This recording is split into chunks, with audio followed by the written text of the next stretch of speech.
시쿵 시즌4는 시의 테마로 여러분들을 찾아갑니다. 문학으로 삶을 논하고 문학으로 세상을 읽는 김은자 시인입니다.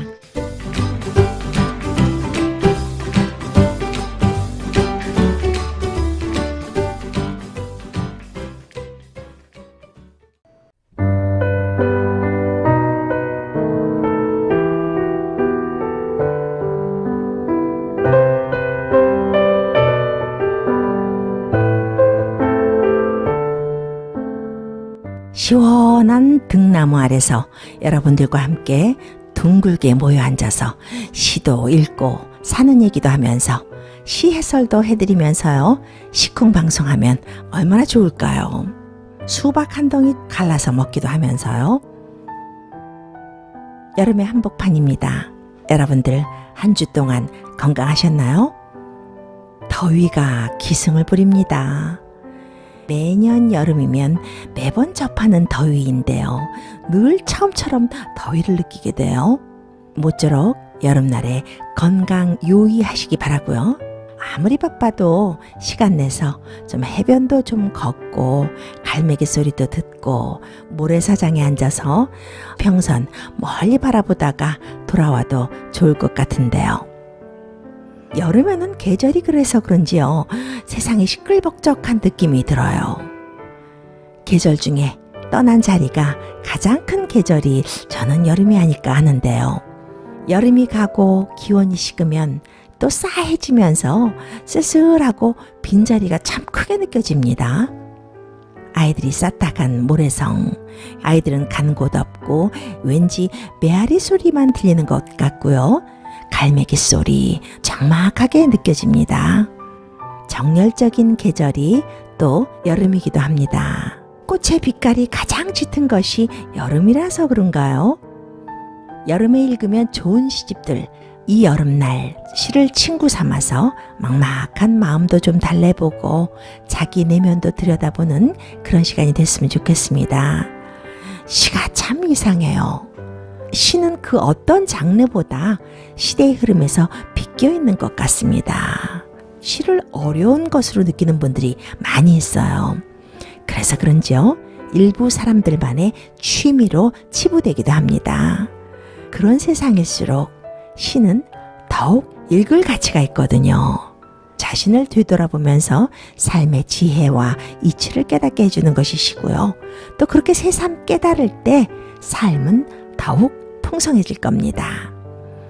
이 답답한 세상, 억눌리고 막막한 마음을 달래주는 시를 읽는 것은 살아가면서 희망을 주는 친구를 하나 얻은 것과 마찬가지입니다. 오늘도 시쿵 여러분들 앞에 이렇게 섰습니다. 첫 곡으로 김건모의 한여름밤의 꿈을 띄우면서 문학으로 삶을 나누고 시로 세상을 읽어가는 시쿵 시작하겠습니다.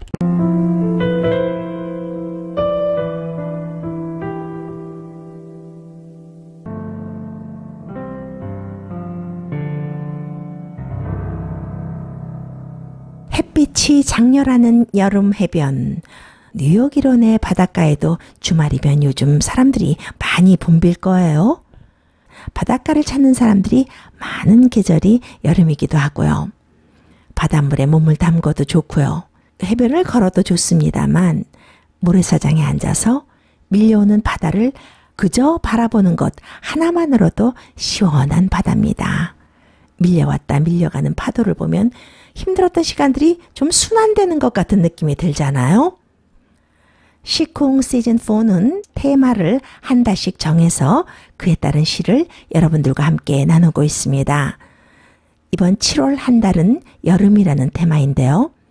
여름 중에서도 바다, 바다 중에서도 파도에 관한 시를 나눠볼까 합니다.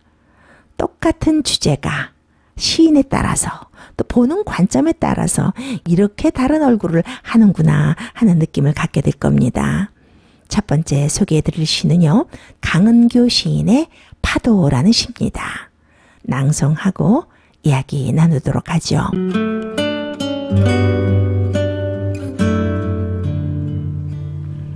파도, 강은교.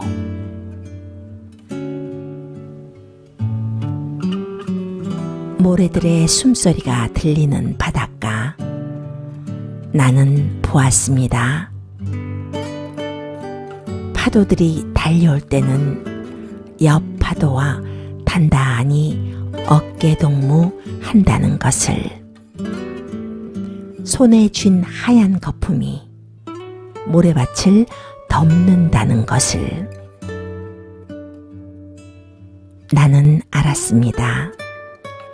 온몸을 하얀 거품, 손에 감춘다는 것을, 파도들이 서로 사랑한다는 것을.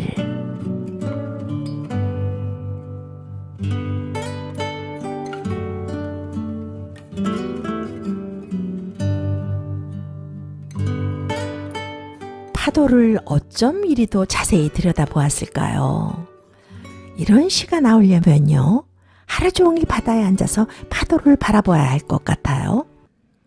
강은규 시인은 직접적이고 서정적인 좀 고백체의 시를 많이 쓰는 시인입니다. 이 시도 그런 시 중에 하나인데요. 이 두 연의 짧은 시를 들으면서 여러분들은 어떤 생각이 들었는지 모르겠습니다. 삶의 묵직한 질문을 던지는 시죠. 첫 번째 시기부터 범상치가 않습니다. 모래들의 숨소리가 들리는 바닷가, 나는 보았습니다. 라는 시기요. 첫 단어부터 우리를 멈추게 하죠. 모래들의 숨소리라. 여러분들은 모래들의 숨소리를 들어보신 적 있나요? 생각만이라도 한 적이 있으신지요? 시인은 모래들의 숨소리가 들리는 바닷가, 거기에서 나는 보았다고 말하고 있습니다. 나는 보았다라는 말도요, 우리를 잠시 멈춰서게 해요. 우리들의 숨소리가 들리는 바닷가에서 듣는 것만 아니라 보았다라고 하죠. 보았다라는 말은 깨달았다는 말이기도 합니다. 뭘 깨달았느냐 하면요, 파도들이 달려올 때는 옆 파도와 단단히 어깨동무한다는 걸 깨달았다고 합니다. 파도가 그 물의 알갱이들이 옆에 물의 알갱이들과 어깨동무하지 않고는 그 알갱이 각자 혼자 내리치고는 어떻게 파도가 될 수 있나요? 고독해서 바닷가에 왔지만 파도가 말해주네요. 인간은 혼자 사는 게 아니라고. 함께 끌어안고 나아가서 바위를 내리치는 저 파도 좀 보세요. 라는 말입니다. 그리고는 손에 쥔 하얀 거품이 모래밭을 덮는다 라고 말하고 있습니다. 모래밭을 덮는 것을 알았다고, 보았다고 말하고 있습니다. 손에 쥔 하얀 거품. 어떻게 보면 힘들게 함께 살아가면서 이루어내는 결과물이기도 합니다. 물과 물이 어깨동무하고 내달려서 파도가 되듯이 손잡고 용기 주면서 그렇게 세상을 헤쳐나가는 거야 라는 말 같아요. 여러분들은 어떻게 생각하십니까? 고독을 느끼는 건요, 인간의 권리이기도 한 것 같아요. 그렇지만 인간은 그 고독을 절대 혼자 해결해 나갈 수 없다는 거예요. 누군가에 깃대어서 누군가와 어깨를 마주잡고 이겨나가야 한다는 겁니다. 이 시는 딱 2개의 연으로 되어 있는데요. 짧은 시예요. 그런데 주는 메시지가 파도처럼 간결하면서도 힘이 있어요. 2번째 연에서는 그러므로 이렇게 살아가야 합니다. 라고 가이드를 해주고 있어요. 나는 알았습니다. 온몸을 하얀 거품, 손에 감춘다는 것을, 파도들이 서로 사랑한다는 것을. 물의 알갱이들이 파도가 되기 위해서 어깨와 어깨, 손과 손을 맞잡고 달리고 또 바위도 내리치고 했는데요. 파도가 내리친 후에 물의 알갱이들은 온몸을 산산히 부서뜨리면서 하얀 거품, 손에 감추고 말잖아요. 이 식기는 어떻게 보면요, 위로가 되는 식기입니다. 서로 감싸주는 것 같은 그런 질감이 느껴지는 식기예요. 그런 느낌은 마지막 식기에 또 자연스럽게 연결이 되잖아요. 파도들이 서로 사랑한다는 것을.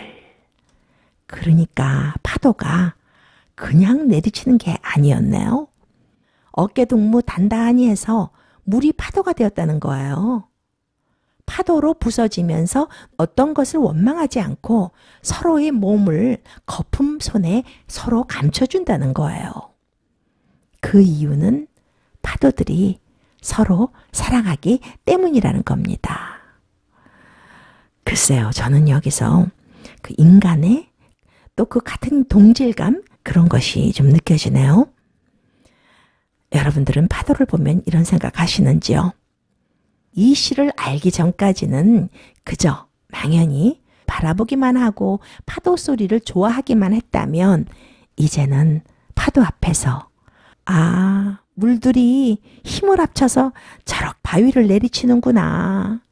부서지면서 서로의 몸을 하얀 거품 속으로 감춰주는구나. 아, 저렇게 살아가면 되겠구나. 저것이 살아가는 방법이구나.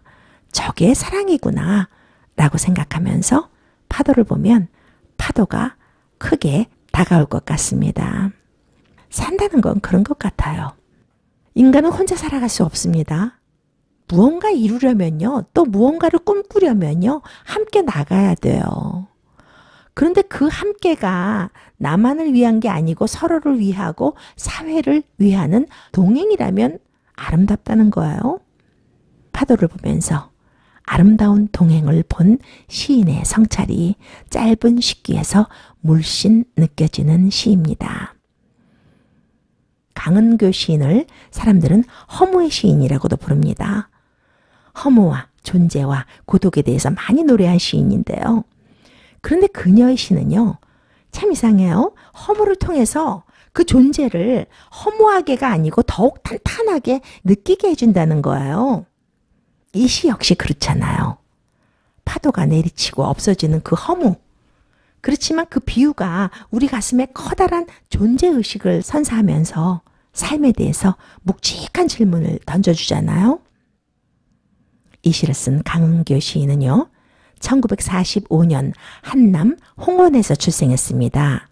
경기여고와 연세대학 영어영문과를 졸업했고요. 동대학원 국어국문학과에서 박사학위를 받았습니다. 1968년 사상계의 시부분 신인상으로 등단했고요. 시집으로는 허무집, 우리가 물이 되어, 내가 떠난 후에 너를 얻었다 등이 있고요. 한국문학상, 현대문학상, 정지용 문학상 등을 수상했습니다. 현재 동아대학교 문예창작학과 명예교수로 재직 중에 있습니다. 이렇게 파도를 통해서 어떻게 살아가야 하느냐 하는 삶의 본질적인 문제, 질문을 던져주는 시가 있는가 하면요, 같은 파도를 또 다른 방향에서 바라보고 노래한 시인이 있습니다. 목필균 시인인데요. 제목도 똑같은 파도예요. 낭송 듣고 돌아오겠습니다.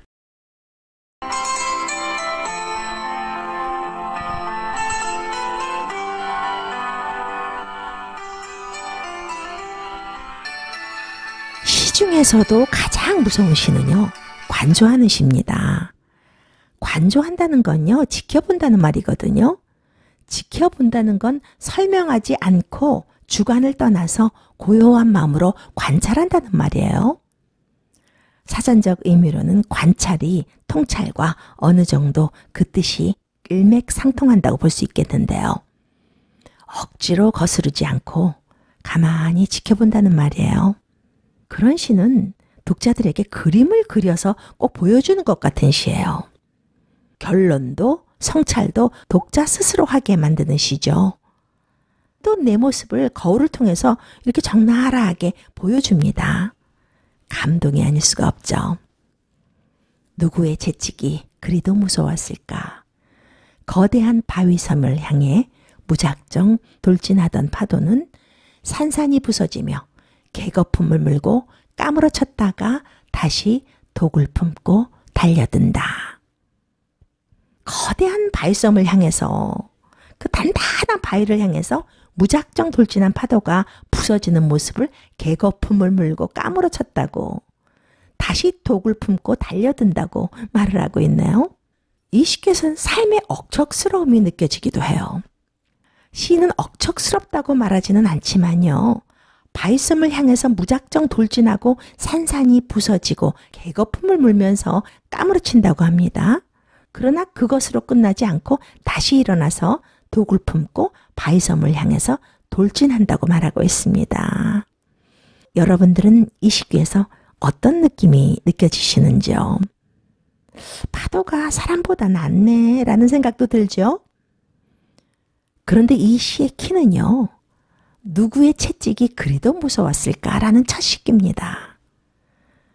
거대한 바위섬을 향해서 무작정 돌진하고 부서지고 개거품을 물고 쓰러지고 다시 독을 품고 달려들고 그 모든 것들이 누군가의 채찍이 무서워서일 게다 라는 말이잖아요. 어떤 절대자, 신앙을 가지신 분들에게는 또 조물주가 되겠죠. 인생 다 달리고 나서 평가받을 때가 될 수도 있겠습니다. 잣대, 인생의 마지막 평가, 잣대를 염두에 둔 것이 아닌가 싶어요. 우리 그렇잖아요. 인생 다 살고 떠날 때 나는 과연 어떤 사람으로 평가받을까? 참 열심히 살았다, 소신 있게 살았다라는 평가를 받을 수 있을까? 라는 생각을 혼자 있는 시간에는 조용하게 하게 될 때가 있잖아요. 다음 시기 볼까요? 그러다가 시퍼렇게 가슴에 멍만 들어 페리오 배전에 머리를 박고 두 발을 구르며 떼를 쓰다 눈물도 못 흘린 채 쓰러져 버린다. 누구의 채찍이 그리도 무서웠을까? 그렇게 무모하게 바위를 내리치고 정박해 있는 배를 내리치면서 가슴에 멍들고 발 동동 구르고 또 안 되는 일 떼쓰기도 하고 아무리 그래도 눈물 흔적도 없이 사라져 버리는 것. 도대체 누구의 채찍이 그리도 무서웠을까? 시인은 다시 한번 반문합니다. 그러게요. 여러분들은 살면서 일어나는 여러 가지 일들, 희노애락, 그때마다 발 동동 구르고 가슴 멍들고 때를 쓰듯이 악착같이 살면서 죽기까지 살면서 이 약 다물고 살면서 무엇을 생각하시는지요? 지금 나는 어떻게 살아가고 있나? 살면서 잃지 말아야 할 인생의 잣대를 다시 한번 생각하게 해주는 시입니다. 이 시를 쓴 목필균 시인은요. 1954년 서울에서 출생했습니다. 춘천교육대학교 국어교육과를 졸업했고요. 성신여자대학교 교육대학원 국어교육과를 졸업했습니다. 1995년 문단 20일 신인상으로 등단했고요. 시집으로는 거울보기, 꽃의 결별 등이 있고요. 한국글사랑문학회, 우이동 신앙송회 회원, 현재 서울 숭례초등학교 교사로 재직하고 있습니다. 오늘도 여러분들과 함께 여름이라는 주제의 시, 여름 중에서도 파도에 관한 시를 소개해드리고 또 해설해드렸습니다. 삶이 조금은 넉넉해지고 윤기가 흐르는데 도움이 되었으면 좋겠네요. 마지막 곡입니다. 유엔이 부르는 파도를 들으면서 시로 세상을 읽고 시로 삶을 들여다보는 시쿵, 여기서 인사드리겠습니다. 저는 김은자였습니다.